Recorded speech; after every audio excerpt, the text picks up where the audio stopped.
নমস্কার বন্ধুরা, আশা করি সবাই ভালো আছেন। তো আজকে চলে আসছি আমাদের দেখারা গরুর বাজারে।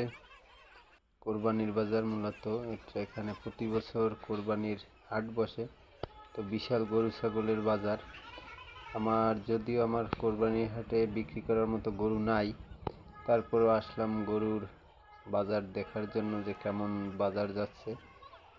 তো আমি প্রতি বছরই আসি, যারা খামারি আছেন ছোট বড় তাদের জন্য আসলে কোরবানির বাজারটা একটা উৎসবের মতো। সবাই আসেন দেখতে, আসলে খুব ভালো লাগে। তো আজকে আমিও আসছি কোরবানির বাজার দেখতে যে গরুর দাম কেমন। তো এসে দেখলাম প্রচুর গরু উঠেছে, বেশিরভাগই বড় সাইজের গরু। প্রতি বছরের তুলনায় বছর ছোট গরুর সংখ্যা খুব কম। তো ক্রেতার সংখ্যা, আমি যখন আসছি অর্থাৎ দুপুর 2টার দিকে, তো ক্রেতার সংখ্যা খুব কমই ছিল। কিন্তু বেলা বাড়ার সাথে সাথে ক্রেতার সংখ্যা বাড়তে থাকে আস্তে আস্তে, এবং গরু ছাগল ক্রয় বিক্রয় করছেন। যদিও বাজার একটু কম, অর্থাৎ দাম কম, যারা বাড়ি থেকে বিক্রি করছেন তারা আসলে লাভ করেছেন। তো বাজারে গরুর সংখ্যা অনেক, বেশিরভাগই ফ্রিজিয়ান, শাহিয়াল, এই জাতীয় গরুর সংখ্যাই বেশি। তো এক কথায় বলা যায় অনেক গরু উঠেছে। বাজার বিগত বছরের চাইতে বছর একটু কম হওয়ায় প্রত্যেক খামারিদের মুখে আর কি একটা টেনশন, অর্থাৎ চিন্তার ছাপ।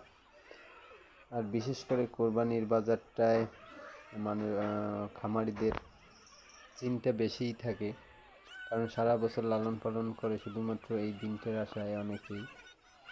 তো সবাই আশায় থাকে এই দিনটায়, এই সময়টায় তাদের পছন্দের গরু বিক্রি করবে। সারা বছর কঠোর পরিশ্রম করে যারা পালেন গরু, আমাদের মতো খামারি আছেন, তারাই বুঝবেন এটা। তো দেখলাম বেশ গরুর সংখ্যা বেশ অনেক গরুই উঠেছে। গরুর পাশাপাশি ছাগলও উঠেছে ওই পেশটায়।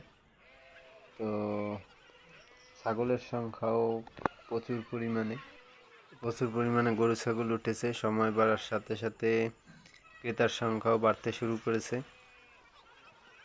তো এই হচ্ছে আজকের আমাদের কোরবানির বাজার।